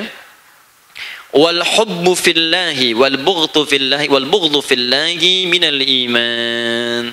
Kalau iman itu sudah meresap di dalam jiwa, sudah mengakar dengan baik, mukminun naik level, jadi mendapat hudan jadi muttaqun, langsung jadi muflihun, maka apa yang terjadi? Muncullah sebagian dari buah imannya itu, sebagian, belum semua. Ini baru sebagian kecil. Apa diantaranya? Maka muncul perasaan al-hubbu fillah wal bughdhu fillah. Maka dia akan beraktivitas mengerjakan segala hal karena kecintaannya kepada Allah. Jadi, kalau dia mengerjakan sesuatu yang dicintai karena Allah, kalau dia membenci pun karena Allah, maka ukurannya Allah. Saya tanya ibu deh, Bu. Ya. Ibu sayang pada suami karena Allah atau karena suami ibu itu memang layak disayangi?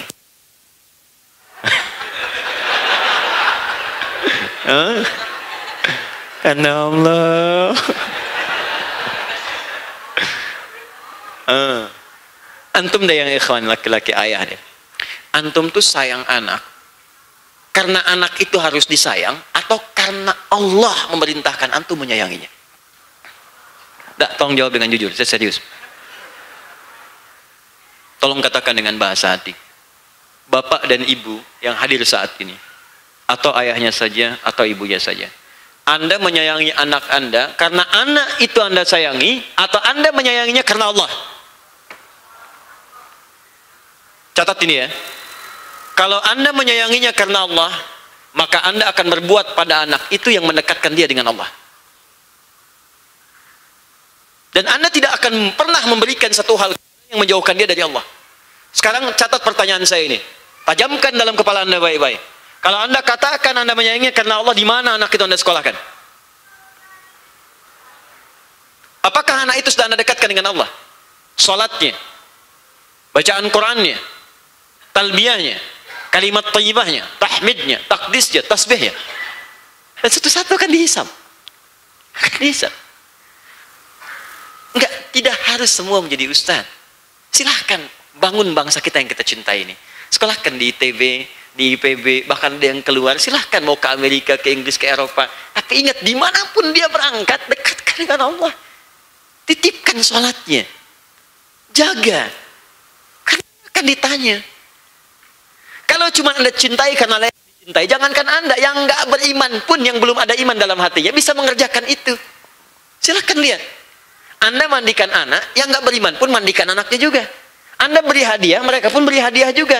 Anda berikan rumah, mereka pun berikan rumah juga. Jadi apa bedanya? Itu kan sederhana. Anda itu bekerja karena untuk menunaikan perintah Allah atau hanya sekedar mencari nafkah saja? Kalau iman kita semakin meningkat, maka hukum Allah akan hadir dalam jiwa kita. Anda tidak akan pernah menyentuh pekerjaan yang tidak Allah sukai. Anda tidak akan pernah menyentuh makanan yang tidak Allah ridai. Mustahil orang yang imannya kuat dalam jiwanya menyentuh sesuatu yang tidak Allah sukai. Tapi kan saya minum birnya pakai bismillah Ustaz. Makanya buruk. Mustahil. Anda berumah tangga itu karena Allah atau karena hanya ingin menjalin cinta? Kalau cuma ingin menjalin cinta melepas rindu, jangankan Anda yang nggak beriman pun menikah juga. Makanya ketika orang beriman itu menikah, kalimat pertamanya itu ayat Tuhan. Quran surah ke-30 ayat 21. Wa min ayatihi an khalaqalakum min anfusikum azwaja. Dan di antara yang mendekatkan seseorang, tanda yang mendekatkan seseorang kepada Allah. Ingat, ada ayat, ada alamat, itu beda. Kalau alamat, tanda yang mendekatkan seorang pada tujuan. Dari bahasa Arab, diserap ke bahasa Indonesia. Makanya Anda tanya, di mana alamat Masjid Nurul Bahri? Begitu tahu alamatnya, cepat sampai ke tujuan. Yang tak tahu, sulit dia. Ya, googling dulu, tanya Ustadz Google, ya, nyampe. Ya kan? Atau Ustadz Hawazi gitu kan? Nyampe, selesai. Tapi kalau tak tahu, sulit sampai dia. Nah, ada yang kedua, namanya ayat. Ayat itu nggak pernah disebutkan bahkan dalam bahasa Arab kecuali tanda yang mendekatkan seseorang dengan Rabbul Alamin, Khalik, dengan Allah. Ayat. Makanya isi Al-Quran disebut ayat. Al-Baqarah berapa ayat? Ali Imran berapa ayat? Kenapa disebut ayat? Karena setiap Anda baca Al-Quran lebih dekat hubungan kita dengan Allah. Ya, Quran surah 8 ayat 2 tadi. Innamal mu'minuna alladzina idza dzukirallahu wajilat qulubuhum. Orang-orang beriman itu kalau masih ada iman disebutkan nama Allah bergetar. Wa idza tuliyat alaihim ayatuhu. Dan kalau dibacakan kepada mereka ayat-ayat Allah, zadatum imana, menjadi lebih dekat, kuat imannya, wa ala rabbihim yatawakkalun, dan hubungan dengan Allah lebih kuat. Yang paling menarik, ayat rumah tangga dibuka dengan kata ayat. Kata para ulama, kalau ada isi Al-Quran dibuka dengan kalimat ayat, maka isinya harus mampu menjadikan pelakunya lebih dekat dengan Allah. Itu tujuan berumah tangga yang pertama bagi orang beriman itu, bukan hanya menyatukan diri, kasih antara suami dan istri, bukan. Tujuan pertamanya untuk membuat pasangan itu lebih dekat dengan Allah. Makanya status ibadahnya naik. Yang tadinya sering sendirian, sekarang berjamaah. Di rumah itu dinaikkan levelnya. Dari 1, cuma 10, jadi 27. Dikirim makmum seumur hidup. Suami imam, istri makmum kan? Naik levelnya. Itu sudah fitrah. Makanya setiap ada orang mau menikah, kalau dia muslim beriman, itu sering mencantumkan ayat ini di surat undangan. Kirim, tulis kan, Arum 21, Arum 21. Cuman yang jadi persoalan, yang diundang suruh baca, yang ngundang nggak baca. Jadi kalau ada yang sudah berumah tangga belasan tahun, puluhan tahun, belum menjadikan dirinya dekat dengan Allah, itu pasti ada yang salah dalam rumah tangganya. Ya, turun ayat Quran surah 66 ayat ke-6. Qu anfusakum wa ahlikum. Jaga diri dan keluarga, jaga diri keluarga. Keluarga dari neraka. Keluarga. Gak pernah ada ayat mengatakan jaga diri dan tetangga. Gak pernah ada ayat mengatakan jaga diri dan kawan. Jaga diri dan keluarga, karena keluarga yang pertama dihisab. Duh Pak, tolong Pak ya Bu ya. Gimana ya membahasakannya? Di kehidupan dunia saja ada kebakaran, anak di rumah gitu kan. Dia teriak, "Mah, tolong Mah, Pak, tolong Pak, panas, panas, panas." Anda langsung teriak-teriak pengen nolongin. Dan minta pemadam kebakaran sana, tolong padamkan, tolong minta sana sini. Dia kekunci. Neraka itu lebih kuat gitu. Dan sudah nggak bisa apa-apa lagi. Jadi tolonglah. Ya. Cari teman fillah. Cari yang mendekatkan diri dengan Allah. Kalau masih ada iman, Anda akan mencari begitu. Dan Anda nggak akan nyambung sama teman-teman yang menjauhkan dari Allah, terus nggak akan nyambung. Nanti Allah jauhkan sendiri. Promosi jabatan, nanti dari atas udah ngukur nih. Ini mah orang soleh, jangan dipaksain ke sini. Keuntungan dikit, dosa gede, balik. Nah. Gitu. Itu dari atas udah ngukur sendiri tuh, tangannya nggak bisa bergerak, pindahin, pindahin, pindahin. Udah. Makanya kalau kita semua jaga ya ini nilai dalam kehidupan, Allah akan antarkan. Cuma prinsip itu dijaga. Jadi kalau cari tempat, adik-adik, teman-teman, cari kuliah, cari kos-kosan, cari tempat yang mendekatkan diri dengan Allah. Cari dekat masjid, cari orang-orang baik, sehingga lingkungan terjaga. Antum di kantor, cari sama kawan yang mendekatkan diri dengan Allah. Minimal kalau azan nggak bisa ke masjid, berjamaah di situ bareng-bareng. Ya, musala, salat bareng-bareng, syiar di situ. Ya, kemudian kirim pesan, bisa puasa sama-sama. Ya, ya tahajud call malamnya, sampaikannya tahajud macam-macam. Wah, itu indah gitu. Kalau nggak percaya silakan deh bikin grup di kantor. Terus malam sebar ya, panggilan tahajud call, bangun tahajud semua. Masya Allah. Akhi, ayo tahajud. Akhi, kita ke surga sama-sama. Akhi, wah, ukhti ayo tahajud. Ukhti, ayo bangun. Wah, Masya Allah. Sama akhwat ya, kalau antum sama aja. Ukhti ayo bangun kita tahajud. Modus. Ya. Ikhwan, perempuan, bangun. Kalau nggak percaya silahkan nikmat. Wal bughdhu fillah, dan benci pun karena Allah. Jadi kalau orang benci karena Allah, membencinya nggak akan berlebihan. Ya, maaf. Allah semurka-murkanya pada Firaun. Tidak pernah menyebut namanya. Coba lihat. Allahnya langsung semurka-murkanya pada Firaun, tidak pernah menyebut namanya. Tapi yang disebut lakabnya, gelarnya, Firaun, dari kata Farao, raja Mesir. Ada dua pelajaran. Yang pertama, kalau ada orang berbuat salah, jangan dibuat kesalahan itu ditimpakan pada nama orangnya. Perbuatannya yang salah, bukan orangnya. Perbuatannya. Dirobah perbuatan itu bukan mencela orangnya. Dikhawatirkan nanti ada nama yang serupa, tapi tidak berbuat perbuatan yang sama. Makanya diturunkan jadi hukum positif di kepolisian, di reskrim, di macam-macam, itu jadi inisial. Pelaku kejahatan itu inisialnya AM, SH, terus inisial. Kenapa? Supaya tidak menyinggung langsung ke namanya, khawatir ada nama yang serupa, ternyata tidak melakukan perbuatan yang sama. Ketika disebutkan orang bisa protes, oh nama saya juga AM, Pak. Kan orang nyari kan semua. Tapi kalau inisial tidak, itu sifat. Ya, makanya kalaupun ingin membuat termasuk inisial, cari yang baik-baik. Kalau yang nggak baik, jangan disingkat. Ya, antum punya siapa? Misalnya ke Ustadz juga nggak. Sekarang banyak Ustadz singkatan. Ya Ustadz Abdul Somad, UAS, ya silahkan. Kalau nggak ada aib, nggak apa-apa. Silahkan populerkan. Ustadz Adi Hidayat, WAHA, boleh. Ustadz Bakhtiar Nasir, UBN, silahkan bebas. Tapi kalau kira-kira disingkat jadi nggak enak, ya jangan diterusin. Misalnya Ustadz Yahya Kusmayanto, Uya-Kuya, misalnya kan agak lain tuh, beda. Ya, jelas ya? Tanya. Ini coba ukur. Nggak, ini sederhana nih bahasan tapi dalam gitu, dalam. Benar nggak imannya kuat? Coba sekarang kalau makan, minum, betul nggak apa yang disenangi oleh Allah? Cari teman, terus di rumah, kegiatan, coba rumah tangga pulang lagi dicek lagi. Betul nggak berjamaahnya, tilawahnya? Jangan-jangan dicari dunia semua. Kalau semua dicari dunia ya capek nanti. Tidurnya nggak enak, istirahatnya susah. Terus besok ketemu begitu lagi, meninggal aja capek gitu. Ya. Wa kataba Umar bin Abdul Aziz ila Adi bin Adi innal imana faraid wa syara'i wa hududan wa sunanan.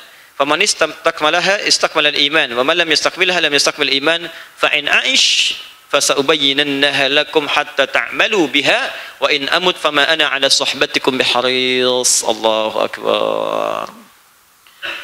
Ada orang menyebut khalifah kelima karena sifatnya sangat luar biasa. Umar bin Abdul Aziz. Umar bin Abdul Aziz. Ini disebut khalifah kelima setelah Ali bin Abi Thalib. Padahal masanya sangat jauh setelahnya. Karena sifatnya yang sangat mulia. Bukan sahabat, bukan. Tapi sifatnya bagus kepemimpinannya. Sampai-sampai satu masa ketika jadi khalifah presiden di istana negara, datang kerabatnya. Begitu datang, tanya urusan pribadi. Langsung dimatikan semua lampu, nyalakan lilin. Kata kerabatnya, kenapa engkau matikan lampu? Nyalakan lilin. Kata Umar bin Abdul Aziz, mohon maaf, lampu ini dibiayai oleh negara, adanya di istana. Engkau bertanya urusan pribadi. Maka aku nyalakan lilin yang milikku. Aku khawatir dihisab oleh Allah pada apa yang bukan punyaku. Sekarang berapa banyak mobil plat merah dipakai urusan pribadi? Kalau izin, alhamdulillah. Kalau tak izin, itu dihisab. Hisab. Itu keteladanan tingkat tinggi gitu. Saya pertama melihat yang seperti itu Bung Hatta dulu. Ya, putri beliau Ibu Mutia itu, tolong tanyakan kembali pada Bu Mutia. Saya yakin itu. Bu Mutia di luar menulis surat kepada ayahandanya, kemudian sulit mencari kertas, mendapati kertas di KBRI atau KJRI waktu itu. Dikirimkan, dibaca oleh Bung Hatta, yang pertama dilihat kertasnya. Lalu dikirimkan berita kepada putrinya. Kurang lebih bahasanya, Ananda, ini kertas milik negara. Engkau menulis keperluan pribadi. Tolong lain waktu jangan gunakan lagi kertas negara untuk menulis keperluan pribadi. Cuma kertas yang mungkin itu diberikan. Bayangkan, saking amanahnya. Saya sayang tuh, setiap bulan saya lewat Tanah Kusir, saya doakan tuh. Bung Hatta lewat. Kemarin saya dari Bukit Tinggi, doa juga. Itu Masya Allah, kita rindu yang seperti itu. Dan kita semua ustadznya, rakyatnya semuanya. Kalau semua seperti itu berkah negeri kita ini, Masya Allah. Itu Umar bin Abdul Aziz. Nah, beliau menulis kepada kawannya, nih, perhatikan bagaimana kawan yang mencintai Anda. Perhatikan baik-baik, yang diminta bukan dunia. Beliau menulis kepada seorang bernama Adi bin Adi. Ya, beliau katakan iman itu, saudaraku, kata beliau, iman itu punya ketentuan, punya jalan, punya batasan, punya hal-hal yang harus kita ikuti. Tadi, amal soleh, tinggalkan yang haram, kerjakan yang baik. Sekarang perhatikan kalimatnya, indah sekali. Siapa yang bisa menyempurnakan itu semua, amal soleh, istaqbalal iman, maka imannya akan sempurna. Ke atas bagannya, yang tadi. Omal lam yastaqbil iman. Tapi kalau nggak sanggup menyempurnakannya, maka imannya nanti nggak akan kuat-kuat. Dan kalimat sanggup itu digunakan sesuai kemampuan. Dimaksudnya sepanjang kamu mampu, sempurnakan. Kalau mampu tahajud, tahajud, jangan ditunda. Mampu puasa, puasa. Mampu baca Quran, baca. Sebab kalau kamu nggak lakukan, sayang iman nggak kuat. Kalau iman tidak menguat, kamu nggak dapat semua ini. Jadi saking sayangnya dengan sahabatnya, jangan sampai kita pisah di akhirat. Atau jangan sampai aku bahagia, kamu tidak. Allah, ini satu tubuh tuh begitu gitu ya. Jadi lihat orang nggak bahagia tuh nggak enak gitu. Lihat yang paling dahsyat nih. Fa in aish fasaubayyinuha lakum hatta ta'malu biha.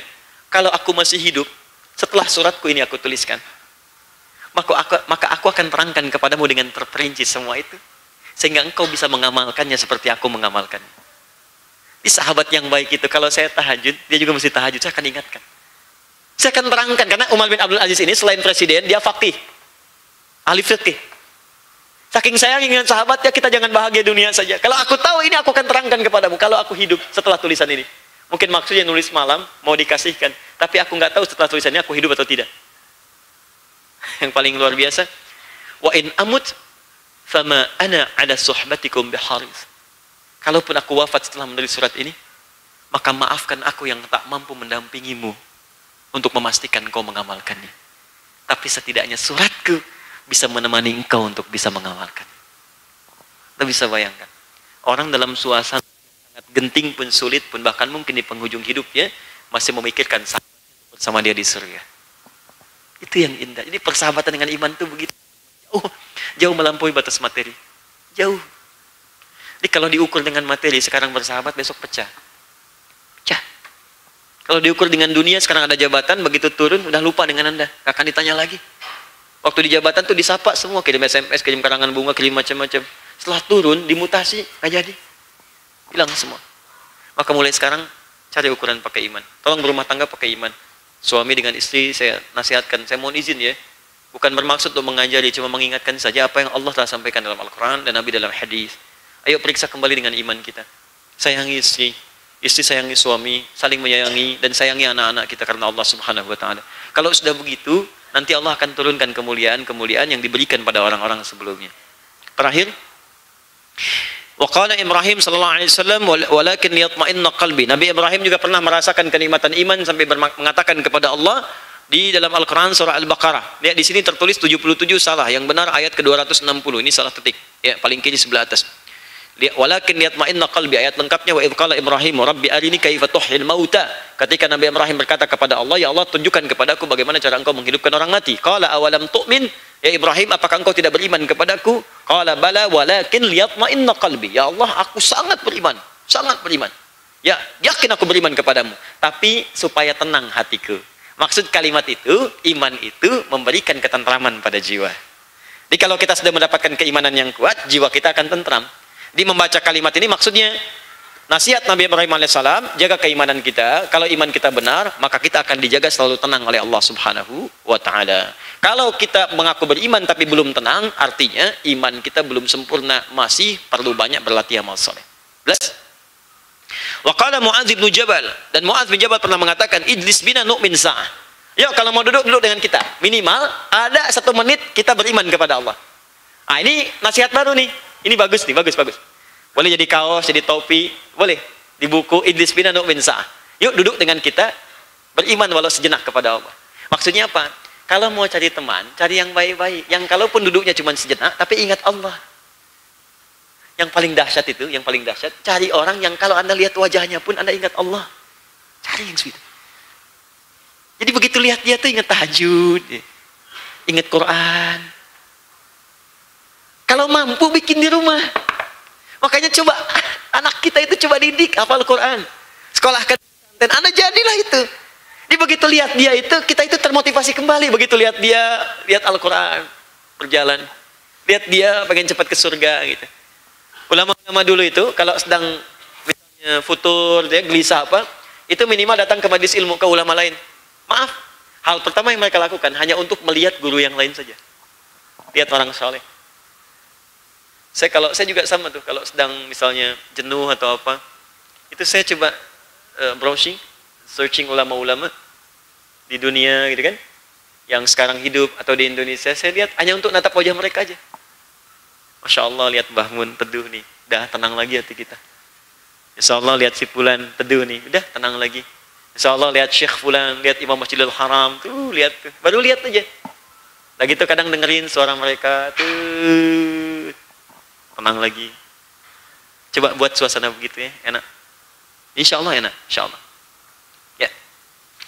Ya, antum jangan cari masalah, ya lihat antum orang lari, kan? Mana? Terakhir waqala Ibnu Mas'ud pernah menyampaikan al-yaqinul imanu kulluhu. Kalau yakin itu tandanya imannya sempurna. Sudah, yakin aja. Suruh salat, yakin. Jangan banyak tanya. Warisan bagi 2:1, jangan banyak tanya lagi. Oh ini persamaan gender. Sudahlah, bukan. Yakin aja. Kalau sudah yakin dengan segala ketetapan Allah, tidak banyak tanya, artinya imannya sempurna. Gini ya, kalau ada yang belum paham, ikuti dulu, nanti hikmah datang. Jangan bertanya dulu, kalau banyak bertanya, lama-lama nggak dikerjakan. Ya, kenapa subuh cuma 2 rakaat? Kita kan baru bangun, kita kan masih segar. Segar dari mana? Kadang-kadang 2 jadi 1 karena lupa rakaat. Dan yakin dulu, kerjakan dulu, baru hikmah akan datang. Ya, Ibnu Umar la yablughul 'abdu haqiqatat taqwa hatta yada'a ma haqa fis sadri. Ini tidak akan sampai seseorang itu pada hakikat takwa sampai yang menggelitik dalam jiwanya itu hilang. Yang menggelitik dosa. Dosa itu kaitan dengan iman. Jadi kalau orang imannya kuat, dosanya akan berkurang. Hilang. Maka sampailah kemudian derajat takwa. Itu saya bikin bagannya. Iman kuat, muncul hudan. Hudan muncul takwa. Jadi kalau orang beriman itu semakin tinggi, maka maksiatnya semakin rendah. Jadi kalau orang maksiat banyak, tandanya imannya lemah. Jelas ya? Taib. Wa qala Mujahid syara'a lakum surah Syura al-sainaka ya Muhammad wa iyyahu dinan wahida. Dan Mujahid berkata, ayat yang mengatakan syara'a lakum di surah Asy-Syura ayat 13, syara'a lakum minad din. Maksudnya adalah disyariatkan kepada Nabi Muhammad petunjuk agama yang satu untuk menguatkan iman. Singkatnya apa? Kalau iman ingin kuat, kerjakanlah petunjuk agama dengan benar. Di agama ada ketentuan, salat, kerjakan salat. Puasa, kerjakan puasa. Maka iman akan meningkat otomatis. Maka muncul hudan, muncul takwa, muncul muflihun. Selesailah pembahasan 1 halaman. Halaman muqaddimah belum hadisnya. Kalau Anda bertanya, Ustaz, bagaimana keterangan nabinya, hadisnya apa saja? Supaya amal solehnya bagus. Imannya bagus, perkataannya benar, amal soleh tadi benar, kalau sholat benar, kalau jaga begini. Maka itu pembahasan di pertemuan berikutnya insya Allah. Ini yang bulan lalu belum sempat saya jawab. Saya bahas sebentar, 5 menit boleh? 5 menit ya? Saya bahas ini sejenak. Masya Allah. Jangan tulis dulu ya, kali ini sama. Assalamualaikum warahmatullahi wabarakatuh. Waalaikumsalam warahmatullahi wabarakatuh. Ustaz, luar tema. Baik. Bagaimana cara menjelaskan ke orang tua melepas anak ke pesantren agar tidak sedih? Ya, jelaskan. Ya, jelaskan. Begini, ada beberapa peristiwa yang kita nggak jelaskan pun sudah sedih. Gitu. Karena itu fitrah. Justru kalau nggak sedih, patut ditanya. Ini fitrahnya manusia apa bukan gitu? Apa peristiwa-peristiwa itu? Misal, kesedihan yang lahir karena kondisi musibah yang menyentuh kepada jiwa. Kematian. Ya. Sakit misalnya yang parah, tiba-tiba air mata mengalir. Itu fitrah. Dan itu tanda sayang. Nabi Muhammad SAW ketika istri tercintanya Sayyidah Khadijah meninggal. Bukankah beliau sedih? Bukankah disebut di dalam mimpi? Khadijah. Itu alamiah itu. Natural. Itu biasa.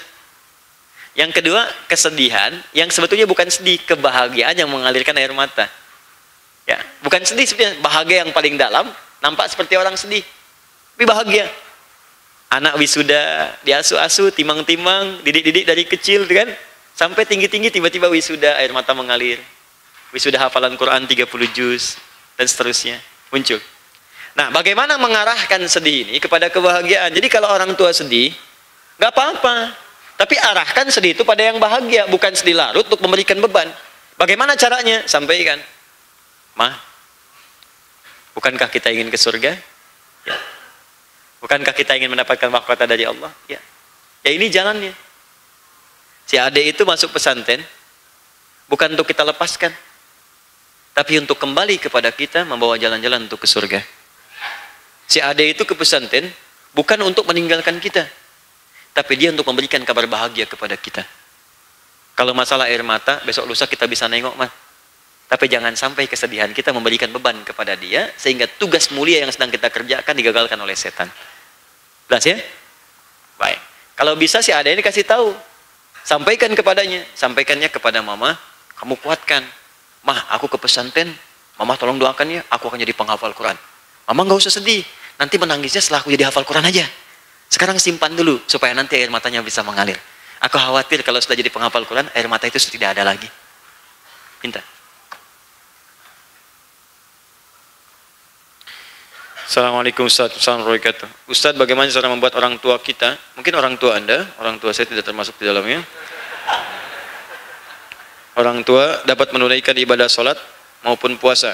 Karena saya pernah mengajak ke masjid, orang tua saya menolak. Saya pernah mengajak ke masjid, orang tua saya menolak dan berkata, Ustadz saja belum tentu masuk surga. Oh, baik. Sampaikan pada orang tua Anda, justru karena Ustadz belum tentu masuk surga, Ustadz ke masjid. Gitu. Kan bapak nggak mau ke masjid, bilangnya Ustadz aja belum tentu ke surga. Sampaikan pada orang tua Anda, Ustadz itu karena belum tentu ke surga, Ustadz ke masjid. Makanya saya ajak bapak ke masjid, karena bapak bukan Ustadz. Allahu Akbar. Doakan. Pertama doakan dulu supaya hatinya lembut ya. Yang kedua ya tunjukkan. Ustadz aja belum tentu ke surga, iya Pak, makanya tuh Ustadz juga pada ke masjid gitu kan. Malu kalau kita yang bukan Ustadz gak ke masjid ya. Pelan-pelan. Assalamualaikum Ustadz Adi, assalamualaikum. Saya ingin minta saran. Saya punya niatan untuk membuat yang tulisan berisi tentang dakwah Islam, tapi menggunakan bahasa yang kekinian dan dengan kajian ilmu pengetahuan yang telah saya pelajari. Saya berkata saya berlatar pengetahuan ilmu pengetahuan sosial. Terima kasih Ustadz sarannya. Baik, saran saya segera tuliskan itu ya, dan sebarkan supaya bisa mendapatkan orang lain pengetahuan dari apa yang telah Anda kerjakan. Ya, saran saya yang pertama, niatkan ikhlas karena Allah. Anda bangun tahajud, dalam sujud Anda minta Allah kemudian berikan kemudahan. Yang kedua, setelah dituliskan, tanya saran kepada ustadz-ustadz, karena Anda akan menuliskan tentang dakwah yang bukan di bidang Anda, sehingga mendapat masukan-masukan yang baik. Jangan satu bidang menulis bidang lain yang bukan di latar kemampuannya ya. Yang setelah itu wujudkan, dan semoga bermanfaat insya Allah subhanahu wa ta'ala. Salam wabarakatuh. Ustaz, apa hukumnya jika pada saat salat membaca Al-Fatihah 2 kali karena lupa atau ragu sudah membacanya atau belum? Boleh, silakan. Ya, al-yaqinu la yuzalu bisyak. Yakin itu nggak akan disingkirkan dengan keraguan. Kaidah terbaliknya, kalau ragu tetap ambil yang yakin. Saya ragu nih belum baca Al-Fatihah, ya baca. Walaupun setelah terjadi ternyata misalnya sudah baca, nggak apa-apa, nggak ada masalah di situ. Jelas ya? Baik, supaya nanti bisa membuat was-was setan itu hilang. Setan menggoda orang sholat, namanya siapa masih ingat? Khinzib. Ya, setan penggoda orang sholat. Itu wajar, begitu Anda takbir aja dia udah goda. Kata Nabi, begitu Anda bertakbir, bima makna fayaqulu syaitanu udhkur kada udhkur kada. Ketika Anda bertakbir, setan penggoda orang sholat berkata, ingat ini ya, ingat itu ya. Sampai puncaknya, hatta la yas'ural musalli kam raka'atan yusalli, sampai orang sholat tidak sadar berapa rakaat sedang menunaikan sholatnya. Ya, karena itu sebelum sholat boleh berta'awudz kalau ada was-was. Ya, boleh berta'awudz.